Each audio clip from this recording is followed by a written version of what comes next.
Tell me, the way you got here this evening. Yeah, so Vanderhall hooked it up with this Venice GT.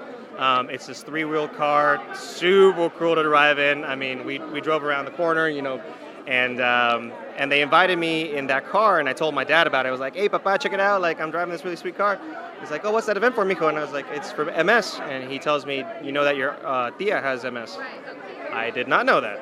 And, she's 68 now, and she's had it her entire life. And when I called her, I was like, "Tia, why didn't you never tell me?" It's like, "Oh, I didn't want to bother anybody."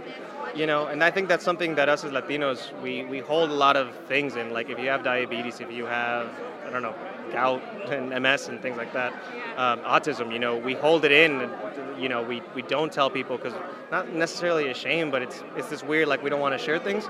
But if we don't share it, we won't be able to find money to get a cure. We won't get money to help people that are right now suffering immensely more than my aunt.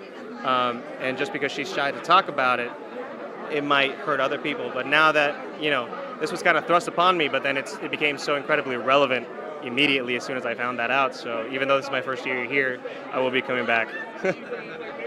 Season 2, On My Black, you have a much bigger role than you did in the first season, a lot of drama. What's the response been for you?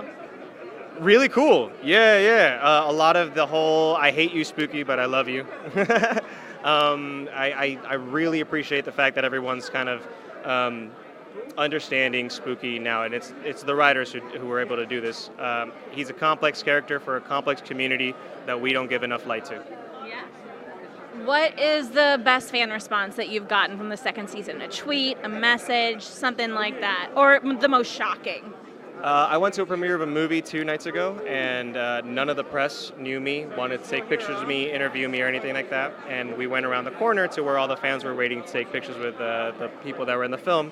And Julio, Spooky, and suddenly just like la manada of gente just wanting to take pictures of me. And then everybody on the press side who didn't want to speak to me was like, "What was that?" Yeah. So I love mi gente. Quiero a mi gente. Muchas gracias.